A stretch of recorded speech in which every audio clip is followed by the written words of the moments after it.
Hey guys, how's it going? Hope you're doing well. My name is Crown, and today I'm going to read you some very interesting stories that I hope that you're gonna love. And now, without further ado, let's go! So this is a story from a long time back that is the biggest bit of revenge I've ever gotten. While I was in college, I had my EMT certification and decided to go for an EMT job after getting laid off from another job. It didn't pay as much, but I found a decent local job that was by my house, so I applied and got a position. I could tell it was a smaller outfit. They only had 3 ambulances and were desperate for any transports they could get. One day, at the end of a 10-hour shift, when I was staring at the clock ready to go home, I got a call from the owner, someone I had met only once and usually was home in Seattle. The company was in the Bay Area. He told me that he wanted me to take a call at the end of my shift and he will be putting in a bonus of $50 if I took it. I said why not and had him text us the information. Turns out he wanted us to transport a psych patient in forest trains over 600 miles. It would have easily been a 10-hour drive including LA traffic, and he told us he expected us to turn around and drive back right after. I flatly refused, that this would have put me at 30 hours straight behind a wheel, and I was done and afraid I'd fall asleep and crash. He exploded at me and fired me on the spot over the phone, after trying to convince me to quit verbally first for not doing my job. I was beyond pissed. However, he made one miscalculation in firing me. The previous job I had, I was an intern at the EMS agency, specifically the one who licenses him to allow him to operate. I'd called my old supervisor, a paramedic veteran, before and after being fired with the details of what was going on, and he'd said he'd take care of it, but I never got an update. Luckily for me, EMTs are in high demand, and 2 weeks later, I had a job. I was training at a much more reputable company with over 40 ambulances and the real HR. At training, someone walked in I did not expect, a co-worker from the previous ambulance company. She told me that my old supervisor did a surprise inspection the very next day and apparently ripped the owner a new one and instantly shut him down and listed off a huge list of violations that had to be fixed. The ambulances had expired equipment / lacking certain things. The crew quarters were not proper enough. She told me that most of the EMTs had quit, and the office staff / supervisors only stayed because he was paying them to not leave while he sorted everything. It took him nearly 2 months from what I heard to get everything up to snuff and get business going again. Overall in fines and repairs plus lost staff time were easily over $250,000, along with all the lost income from not operating. Now I am happy and just finished nursing school, so I am no longer a slave driver. So much respect for people who stay as EMTs. It is not fair, but they are paid. A couple things about me that made it really suck to have a food thief. I have a lot of food allergies, so I can't just get lunch at the cafeteria or at a nearby restaurant. I have a new baby who I'm breastfeeding and who I bump for when I'm at work. You know how hungry pregnant people are?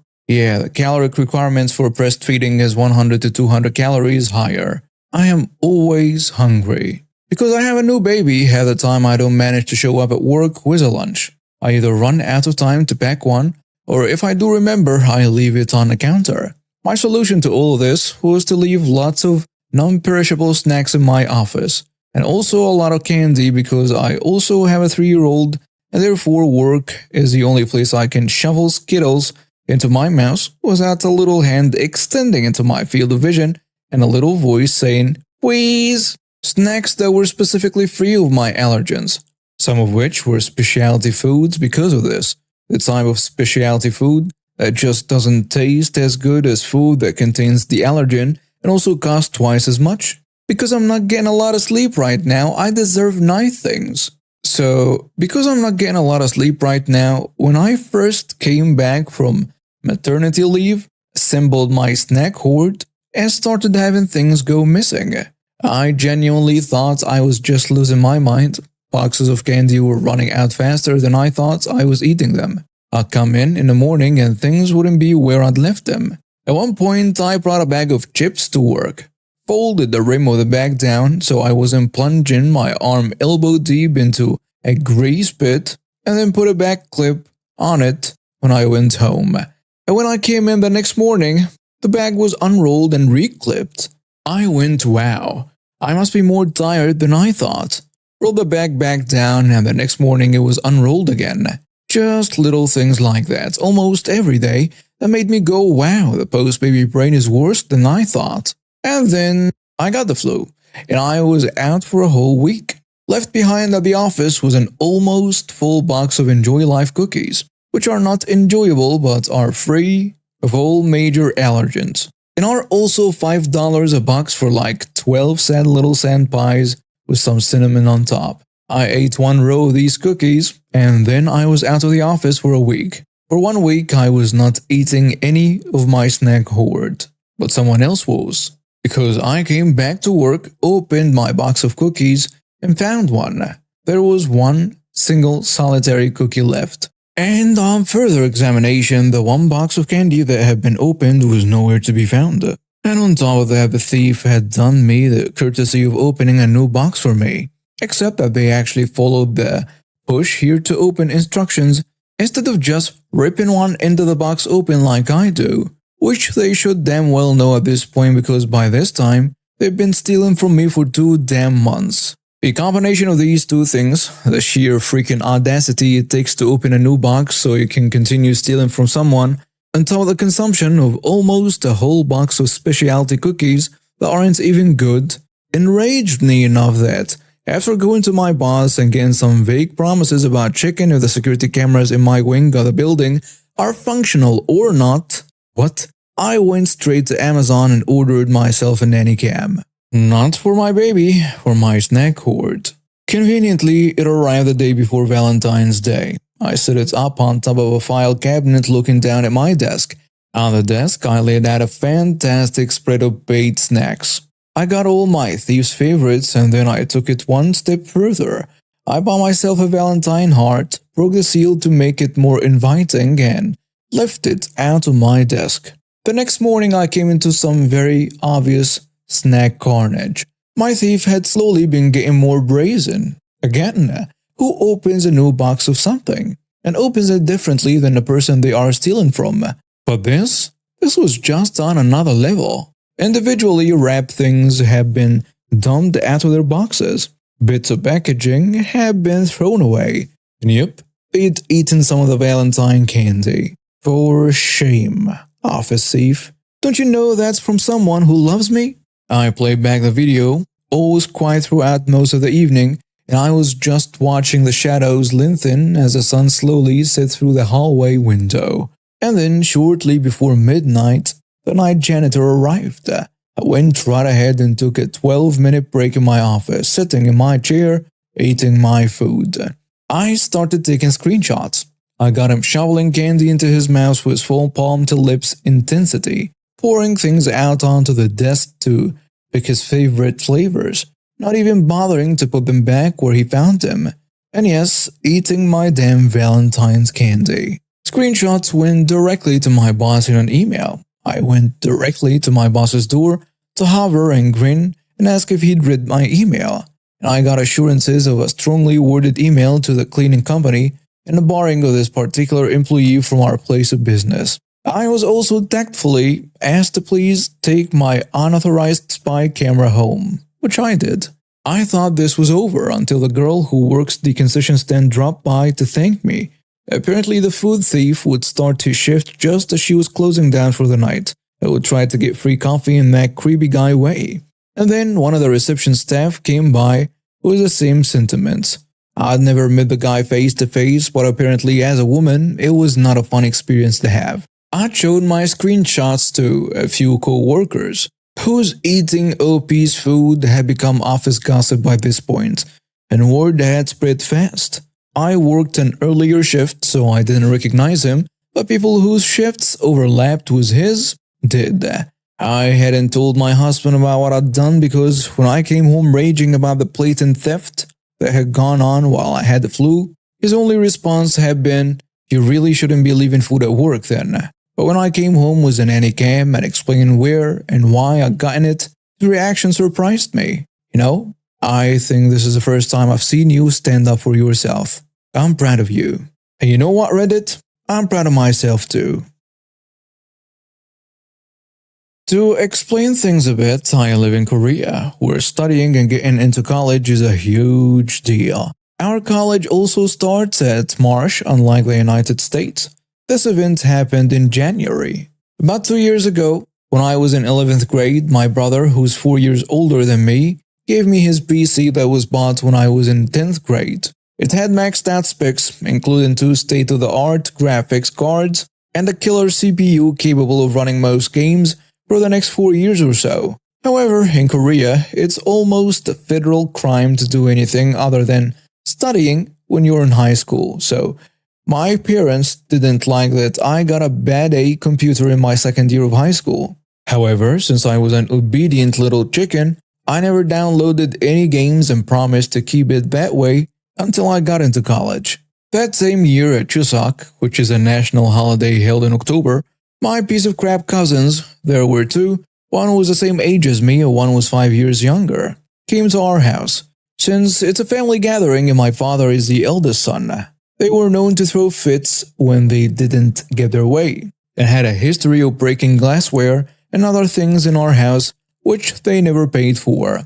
I was and still am an introvert, so I just said hello to my family, ate lunch and went straight to my room to sleep. I made sure to lock my bedroom door since my room was filled with Lego, snacks and other things like the PC, and I didn't want my cousins to lay their grubby little hands on it. After about an hour after I fell asleep, I heard laughing noises and immediately felt the rage building up under my skin. It was the cousins, and they managed to pick the lock on my door using chopsticks. I don't know how I managed to stay asleep, but apparently they turned on my PC, downloaded a ton of games I never play, and were cranking up the volume to 80%. I sprung out of my bed and yelled, "What are you doing in my room?" I made sure to lock it, but they replied with a smug grin that makes me want to punch a wall just by thinking about it. "Well, you should have locked it up good. Too easy for me." And just kept on playing. I was livid, but didn't want to cause a scene, so I just told them to just play games and not download weird crap that screams that they are a virus. Fortunately, they just stuck to their games. However, that was not all. When it was time for them to go, they went to their mom, my aunt, and they whispered something in her ears while maintaining eye contact with me. I knew that crap was about to hit the fan. Of course, the following conversation took place. Aunt asks me, "How old are you, OP?" I tell her, "You're my aunt. I think you're supposed to know." Mom tells her, "He's in 11th grade." "So you're studying hard, huh?" She already knew the answer to that since I was owning her son in terms of academic achievement. Yeah, I am. "So you wouldn't have time to play with your computer then?" "Oh crap, here we go. Just because I'm not playing games on it doesn't mean I'm not using it. I use it to download PDFs of problems and do homework. She just flat out ignores me." "Well, since you're not using it, can you just give us your computer? My kids here really enjoyed it, since our computer is crap." And before I even let out a single word, my mother exclaimed, "Yes, you can." I know that most of you guys would think that this is absolute nonsense on my mother's part, but my mom still thought that this computer was bringing my grades down. Although I stayed among the top 1% in my school all along. And college is a big thing here in Korea. However, despite understanding why my mother wanted to get rid of the PC so bad, I wasn't having it. I told that family to get out of our house, or I will do whatever I want with my PC. However, to my horror, when I came back from the library after studying, I noticed that my PC was gone and replaced by an envelope with the equivalent of $100 on my desk. I screamed at my mother for letting her take it. We pretty much stopped conversation for about a month, which was easy to do since I go to school at 7 a.m. and come back home at 2 a.m. After about a month, I still didn't forgive her for that, but I was too busy with my studying to care. After a year in December of 2018, I was admitted into one of the most prestigious engineering universities in Korea. My parents officially didn't give a crap what I did, as long as it was legal and sensible until March of the following year when school started. This also meant that I could play whatever games I wanted whenever I wanted. I got plenty of money from my other family members as congrats, but not the aunts. Surprise, surprise. About $3,000. I planned to buy a new PC when I saw a Facebook post made by my piece of crap cousin who was the same age as me, playing games on my stolen PC. It was already too late to care, and since I already decided to get a new one, I almost shrugged it off. Almost. Until a brilliant scheme popped into my head. I went to my mother's phone on voice recording to ask her to get my PC from them so I could use it, since I got into college. However, my mom said that we already gave it to them, and starting conflicts with family members can be a real pain in the butt. This was, of course, the answer that I wanted, since I could clearly state in my recording that they took my PC against my will and practically stole it. My mother admitted to all of the above, unaware that I was recording. Then I started to execute my revenge. Since both my aunts and my house had senior high school students in their house, we did not meet in 2018. However, on Christmas, we decided to have a get-together in our aunt's house. Since Chuseok and Lunar New Year was held at our house, the opportunity was too good to pass. My father was planning to go screen golfing with the other men of my family, which meant that he was bringing his golf clubs with him. I snuck in my aluminum baseball bat in his golf bag a day before going to my aunt's house. Furthermore, I went to my bank to withdraw 100,000 wons and 100 coins and put it in a carry-on luggage case. I put everything in a trunk. We left for my aunt's house. After we arrived, we ate dinner and hung out at aunt's house. When no one was suspecting, I went into my cousin's room, and my PC was there. My revenge was to smash it to bits and pieces with my baseball bat and lay it all out on the cousin's bedroom floor just to screw with him. However, a better idea popped into my head. Since the cousin room was on the second floor and he was out on a gravel yard playing with his little brother, I decided to just chuck it out of his window with all my strength. I opened his window, disconnected all the wires, and waited for him to see what was about to happen. After about 30 seconds after opening the window, we made eye contact. He saw the PC in my hands, and he just froze. I did not. I yelled, "Screw you, and screw this PC," and I threw it out of the window. The sound was magnificent. Everyone went out to see what the sound was, and my cousin was yelling that he will kill me. My aunt screamed, and so did the cousin's brother. It was a crap show. I came down to see the whole aunt's family members red with rage, except for aunt's husband, my uncle, who was too drunk to understand what was happening, and started screaming obscenities at me. I didn't listen to any of the insults, nor did I care what they said about me. Just wanted to hear one thing. It soon came out of my aunt's mouth. "We paid you. Why would you do this? This is vandalism." I smiled and sent my cousin and my aunt the recording that they took it against my will. I went straight to our family car to take out the carry-on luggage case with 1,101 coins and poured it on their living room floor. "Here is your money. Good luck finding a PC with that." That was as I just left. I hopped on a subway and went straight home, ignoring all the text messages and phone calls.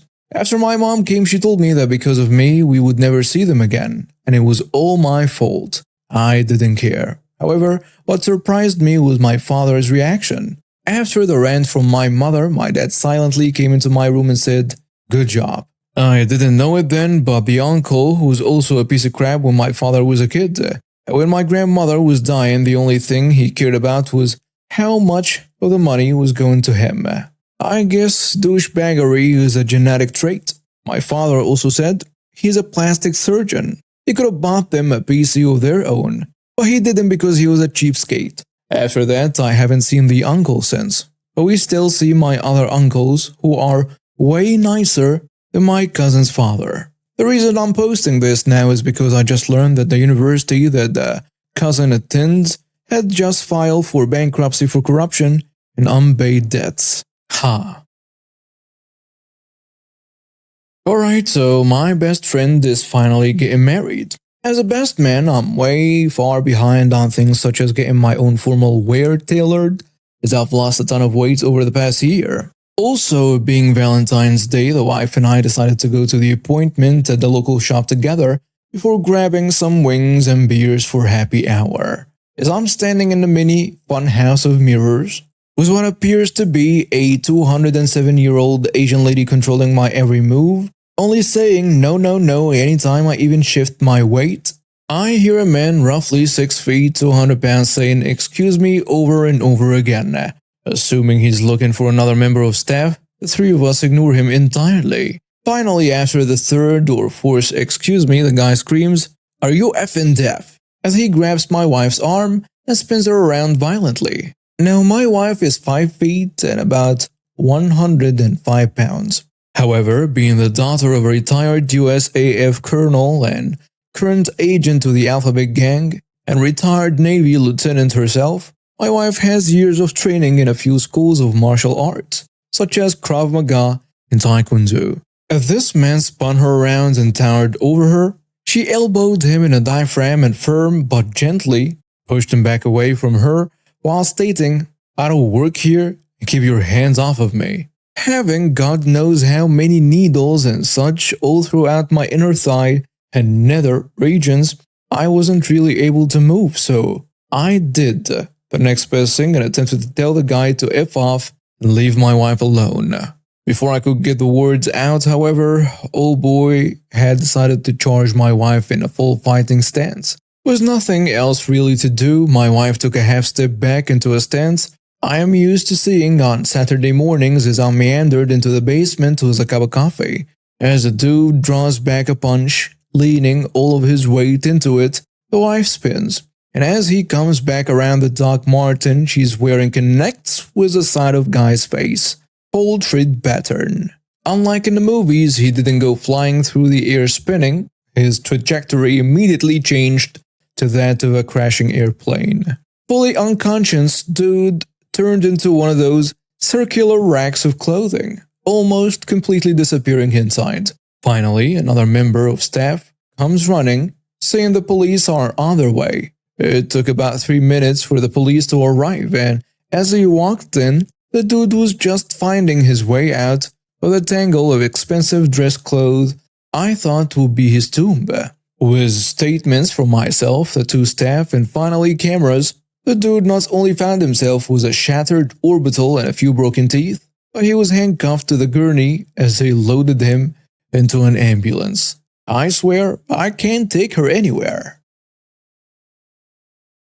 This happened a few years ago when working for a well-known UK retailer.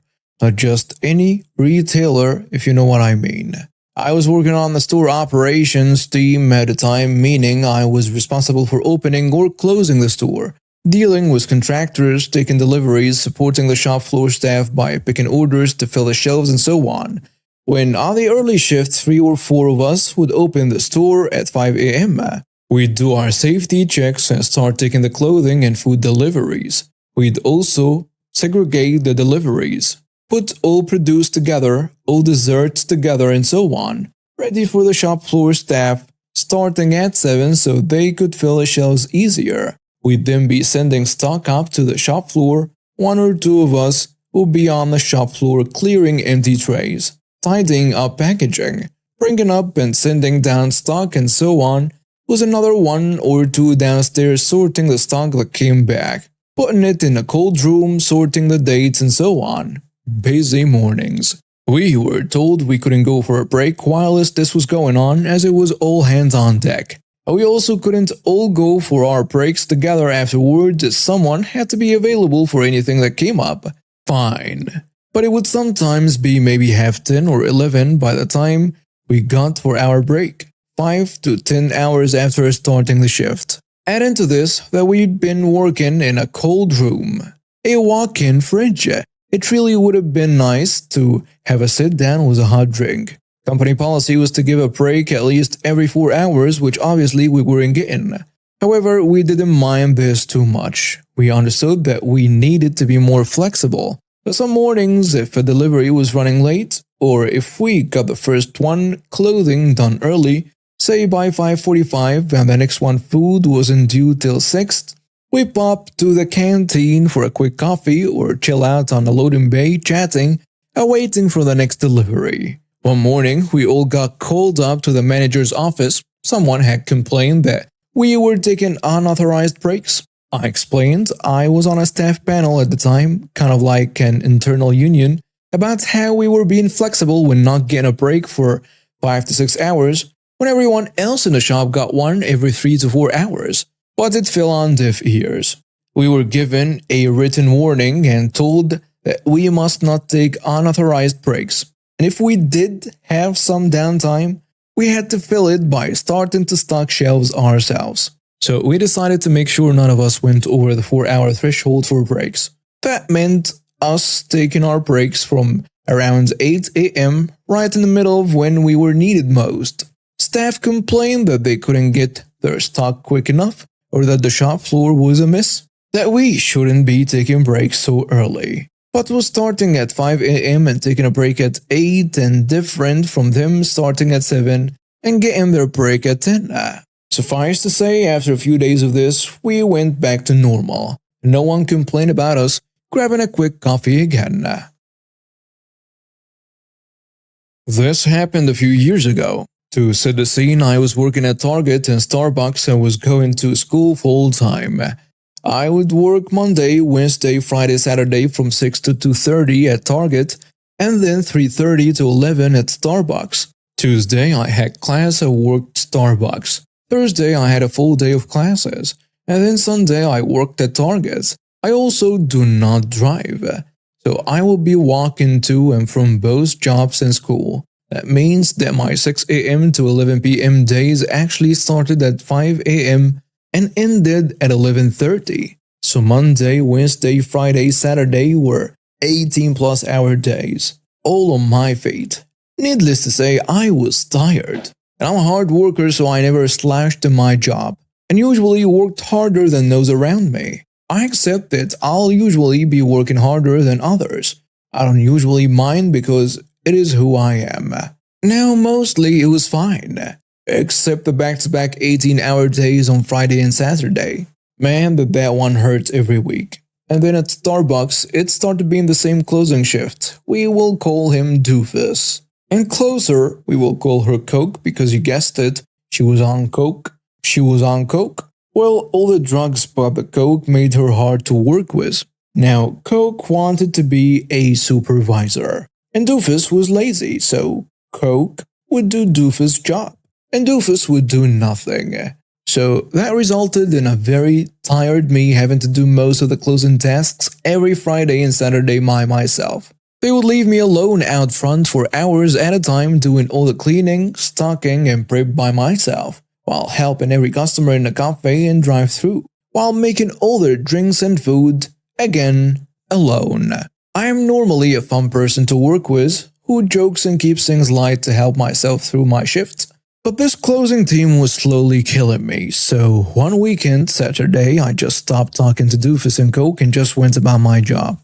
I was still pleasant as hell to the customers because they weren't the problem, and still did more than my fair share of the work. I just did it silently. Now, because I was in a bad mood, so was everyone else. Doofus literally cornered me and told me I needed to change my attitude. I ignored him, and that was that. He only speak to me to send me on breaks or tell me where to go when I got back from breaks. And those few words were said in less than pleasant tones. Didn't faze me, I just did my job. So the next weekend rolls around, it's earlier in the day on Friday, maybe 6 p.m. So there are more people still working in the store, all of whom also had issues with lazy Doofus and Coke, and knew how they were treating me later in the evening. So Doofus and Coke start in on not being helpful. So I start going quiet on them.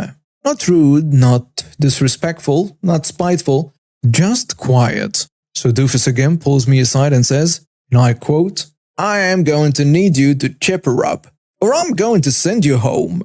Oh boy.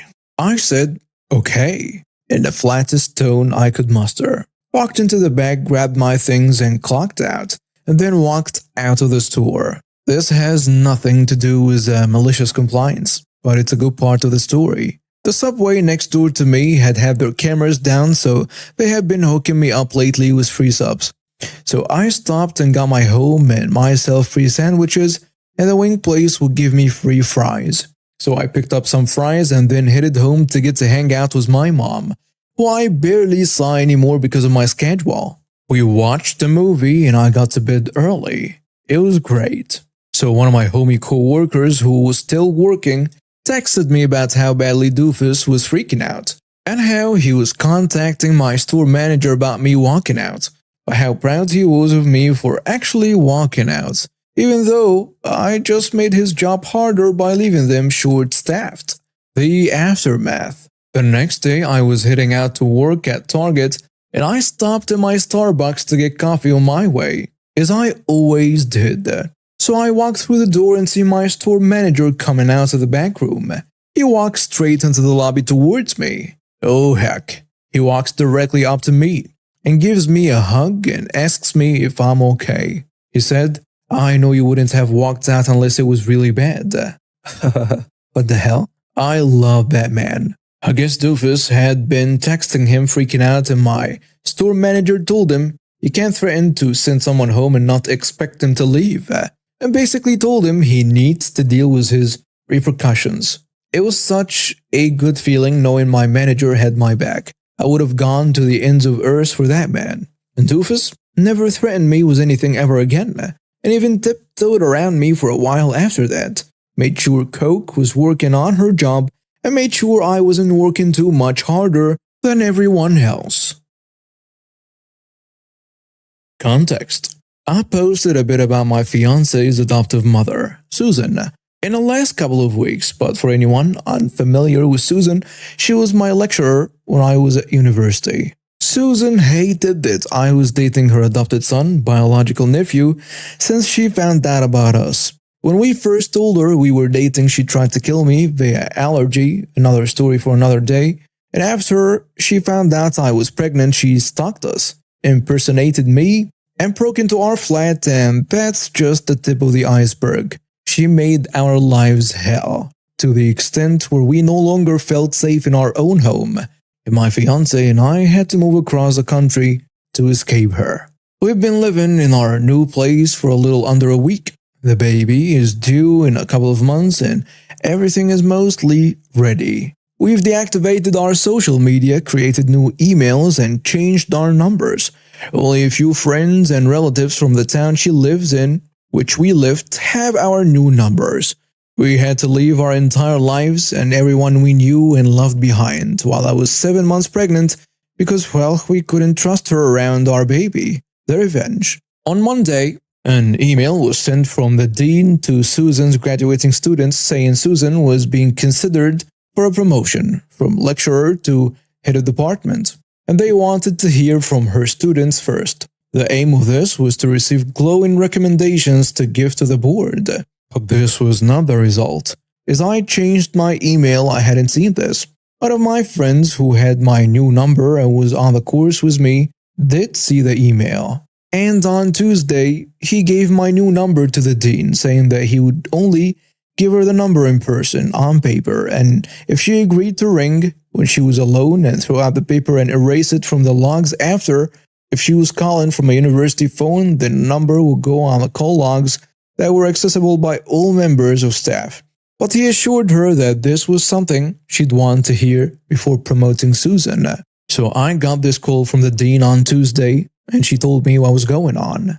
My friend hadn't had time to get in touch before she rang, and she asked me why my friend thought I should speak to her. And I told her everything. I started 2 years ago when I met Susan's son, the man who would become my fiancé and the father of my child. I told her about Susan poisoning me via allergy after finding out about me and her son, and the EpiPen incident. I told her about the outside-of-class harassment I received post-pregnancy announcement, impersonating me, crashing GB appointments, breaking in, and so on. I told her about the in-class harassment, telling me to break up with my fiancé, stopping lectures until I left, throwing out my food and drink, trying to reschedule exams and more. I told her about the last time I saw Susan in person, but she tried to hit me while I was 7 months pregnant with her grandchild. I told her about having to move away. I was careful not to give a location or distance, and filing a restraining order to escape Susan. I thought the university were made aware of the restraining order, but apparently not. Fiancé then arrived home from work, and when I told him what was happening, he was all too eager to chime in with stuff I forgot. Copying keys, punching the landlord, canceling orders, going through our things, and so on. He also told the dean about the abuse he got from her growing up. We also gave the dean the names of people willing to support our story, as well as some dates, times, and locations of on-campus incidents. I'd made a note of a few of them, so she could pull CCTV from the campus security recordings. Fiancé also told her the story of one of his cousins, Susan's bio kid, who got close with a guy on Susan's course, but the guy was told to break up with her by Susan with a thinly veiled threat against his academic career. We also told the dean about Susan telling me to break up with my fiancé and vice versa so she could better maintain professionalism. The dean was horrified. She had me and my fiancé record a video where we said everything all over again, from the very top. We made sure the video had nothing to identify a location, and we were assured Susan would never see it. We also sent her all the proof we had alongside it. This was all forwarded to the board on Wednesday. On Thursday, she asked my friend for the number again and just called me for the second time, telling me that the board unanimously agreed this was grounds for Susan's dismissal. They said that while the outside of university events weren't really their business, they go towards her character and the fact that as department head she would represent the department whether she was on the clock or not. They said even without this, the events that happened inside of the university alone, like stopping lectures, telling me to dump my fiancé, telling that other guy to leave her daughter alone, throwing out my stuff, seeking special treatment on grounds of nepotism, were all abuses of power and enough to justify Susan's dismissal. They asked me why I hadn't filed charges, and I said all I gained from filing charges is Susan staying away from me, and the restraining order and moving away has the same effect. Plus, as it's exam season, my tutor work is really taken off, and I don't have the time to go through a whole court case. And I'll have even less time once the baby arrives. The baby is due in about 8 weeks, and Susan has already caused me enough stress.